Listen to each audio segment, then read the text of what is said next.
Xaku Prime is out and it's time to update builds all in one video. And in this video, expect to see Grasp of Lohk gun running Xaku, meaning a non-stationary zooming build that also retains AoE armor strip, an invisible camping setup that has decent crowd control, AoE priming while you remain undetected from the enemy, and a weapon platform build to buff your weapons so you can do insane amounts of damage. There will be timestamps for everything you'll be seeing here, so be sure to use those to go to a topic of your choosing. But also take note, there are things that will be discussed, and if you miss out, then just know you skipped and didn't pay attention. What's good, folks? It's KnightmareFrame here with a new Warframe video coming at you with Xaku Prime. So let's start off with his kit and how he functions and the differences between the two variants. The only good thing from the Prime versus the regular is the increase in energy and shields. Waiting for the day that armor will actually matter. Come on, DE. His passive grants him 25% dodge chance from incoming enemy attacks and a 25% damage reduction from AoE splash damage. And when using his fourth ability, this effect goes up to 75%. Take note, the dodge chance from Xaku and evasion bonuses from other sources are separate boons and do not stack. The first ability, Xata's Whisper. This imbues your weapons with void damage. It does not combine with your modded elements, and the damage counts as a separate instance of damage that also applies additional damage instances with every pellet of your gun, meaning it scales insanely well with multi-shots. The damage scales off ability strength, a percentage of your weapon's total base damage, elemental damage, critical damage, and faction damage multipliers. Faction mods have it deal 2 times the damage. The unique effect that it provides us is that it's a bullet attractor, like Mag's Bubble, and has similar effects. When you shoot an enemy, you create a bubble marked around the area, redirecting all the damage to the area that was shot first, no matter where you shoot into the bubble afterwards. For example, if you land a headshot and trigger the void bubble, the whole void bubble is then turned into a huge headshot marker, and that's what you'd usually want to maximize your damage. This synergizes with several damage multipliers. Another cool tip, since it counts as additional hits, it does help you charging Karnan faster. That's if the target doesn't die in one shot. Grasp of Lohk, his second ability, is where Xaku strips away enemy weapons and transforms them into a void turret arsenal of his own. These void turrets will target anything within line of sight. The guns have a set fire rate and cannot be increased. The number of guns that Xaku can hold scales with your range modifier. The damage they deal is void and scales with strength and the enemy's level, and it synergizes really well with your fourth ability, as they get debuffed and have them take more damage. The Lost, a bloated ability with only one useful mode. You cycle between 3 different modes: Accuse, Gaze, and Deny. Accuse turns enemies marked by the ability into minor allied units, as they will fight for you but not fully considered allies, as they can still be damaged by you and some Warframe abilities. Deny discharges a beam of void energy that deals void damage to anything it touches. The damage that this ability deals scales with your strength increases, the amount of guns that you have with your second ability, and the void debuff from your fourth ability. Another interesting part is that it scales with body part multipliers, so it can technically headshots. But if you don't kill enemies, they are then lifted up, similar to Caliban's Sentient Wrath, for a little bit of crowd control. Gaze, the useful one. You can bind 2 targets and have them serve as a pillar that unleashes a defense stripping zone. Anything that enters the zone gets your defenses fully shredded. You need 200% strength for a full strip, but can be lowered to 164 when you're using corrosive projection. This is only for the armor portion of the ability. The 2 bounded targets are invulnerable to damage, but are susceptible to status effects. The defense shred zone does stack with other armor and shield stripping effects, but will not stack with itself, meaning if you do not have enough strength, you cannot stack 2 defense shredding zones for a full strip.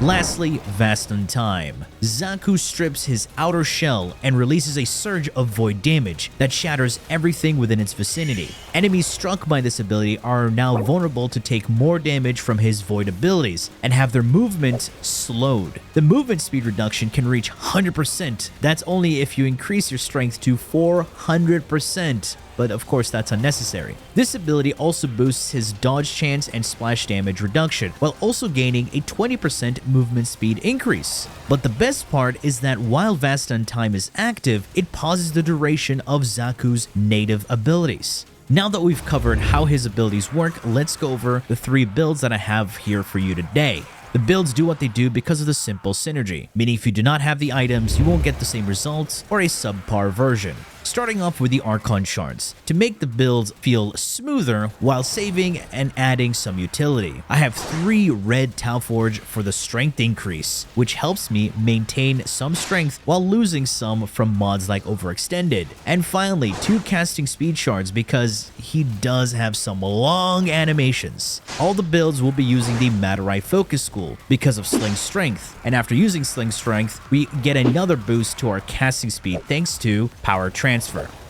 Starting off with the first build. It's an old school build I made ages ago, but now has a few tweaks. Usually for his turrets to do more damage, armor stripping is needed, which is easily supplied by his third ability. But the problem with that ability is that it's stationary, and that's why I replaced the third ability with Terrify, an AoE armor strip that also sends enemies running away in fear. The objective of this build is making sure enemies are debuffed with this fourth ability, armor stripped with Terrify, and they simply die from your turrets. And to add on to your damage, you'll also have your companion, priming them with the viral status effect. Your main source of survivability with this one is killing enemies fast and moving to the next area. Taking a look at the build, modified strength is at 184% thanks to Transient Fortitude and Umbral Intensify, and the Archon Shards. With the conditional strength increases, I have Growing Power, Molt Augmented, the Madurai Focus School, and my Grimoire. I will be using Sling Strength and the Grimoire when I need to refresh my turrets. And the reason my strength isn't that high to begin with is because of Overextended. This is needed to increase my range to 235%, thanks to Stretch and Overextended. 175% efficiency with a rank 4 Fleeting and Streamline. These are going to be my main ways of maintaining energy, as this is an ability spam build. For additional energy resources, I do have Arcane Energize as my second arcane. To balance out the duration that I lost, I'll be using Primed Continuity. This gives me 19 seconds on the armor strip and Vast Untime, which you can use to pause the duration of the second ability while also recasting to debuff enemies with Void. Lastly, Primed Redirection for added survivability. I found this to be a lot more comfortable. Moving on to the companion, I have 2 options here for you today. The Panzerwupperpfeiler, just here to spread viral, and in case you do die, it can revive you with Martyr Symbiosis. And for the claws, just mod it with Cold. The Panzer barely does any melee contact within an area, so modding the claws isn't really that important. However, if you want something different that can also prime and give you status immunity, then the Worm Prime, with its Negate Precept. And it can also be modded with Coolant Leak and Duplex Bond. And the weapon of choice is the Tazakor, modded for viral, radiation, and it has innate electricity. The Worm does offer more survivability thanks to Guardian, Shield Charger, and Negate. So it's up to you on which one you'd like to use. For my tome, it's a basic build. Just make sure you have Vom Invocation for the increase in strength when using your alternate fire. This grants you 60% strength for the next 20 seconds. Use that to boost your second ability's damage alongside Sling Strength. Alright, moving on to the second build. It's a camping setup where you will have a large area to cover while you're invisible, as that's going to be your main source of survivability. At the same time, having decent amount of strength for upfront damage with your turrets. We're invisible because of the Shade and its Cloak Precept, one of the less useful sentinels in the game, but it got an upgrade to its invisibility, giving it a better uptime that will help synergize with this build. You'll remain invisible as long as you're not attacking with your weapons. Ability damage will keep you cloaked. And because we're Xaku, we're turret gaming. Now, the issue of being invisible is that enemies lose track of you and their pathing just becomes even dumber. So to keep them alerted and their AI moving, I'm using the Helminth ability, Resonator. This charms enemies within its aura, dragging them around, bringing them closer to my turrets. Usually, when your companion is invisible, it becomes useless and it cannot attack. So utilizing the Duplex Bond Precept gives me clones of my sentinels that go out and attack enemy every time I expend 100 energy, and that's easily done. This way I can prime enemies without even using my weapons. Of course, this gives us some additional energy orb drops, and because the little clones do take enemy aggro, the Resonator also fixes that. When you think about it, it's like playing OCTAVIA without playing OCTAVIA. Taking a look at the build, some of the similar mods to the previous build, but in this setup, I tanked efficiency because I have better duration and more focus on being stationary while everything else dies around you. And because you won't be spamming abilities as often as the previous build, you don't have to worry about energy as much. The other thing is that you could replace Augur Secrets with either Augur Reach for more range or Augur Message for a bit more duration. So it's up to you and what makes it more comfortable. Just make sure you tag 2 enemies with Gaze in opposite areas of the map to create a wider coverage. For the Shade build, you literally only need 3 mods: Cloak, Duplex, and Vacuum. But you can add the rest for more utility. And the weapon is the Tazakor, similar to the one shown before. Moving on to the final build. This loadout is focusing on buffing your weapons, so they do more damage. Simple as that. So the weapon choices are really up to you, and the builds can be flexible because of the Helminth ability. Usually if you want to add a damage buff on Xaku, Xata's Whisper has to be replaced because you can't have 2 damage buffs on the frame, unless it's given to you from allies. However, elemental damage bonuses are not under the same category, so the Helminth of choice is Nourish, the classic. You get a viral elemental damage bonus on all your weapons, and you get to keep Xata's Whisper.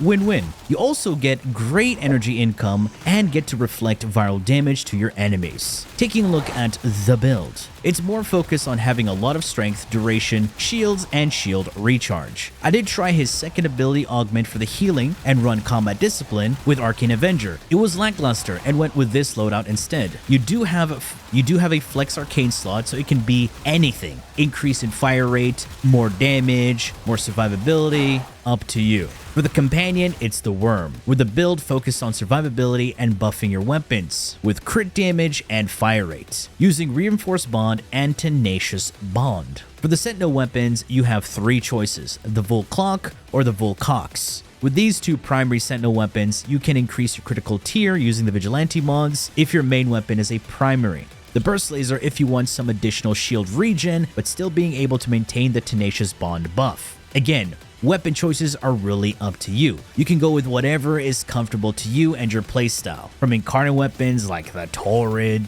everyone's favorites, the Engstrom Incarnate, or just a simple gun you love using. So these are the Xaku builds I have here for you. Try them out, they're pretty chill and nothing too complicated. You just have to be aware of your buffs, refresh them when necessary. Anyway folks, that has been it from me. I do hope you've enjoyed and learned something from this video. And if you did, please feel free to leave a like, share, and subscribe for more Warframe content, streams, and so much more. Do refer to the description. Thanks for watching. As always, a peace.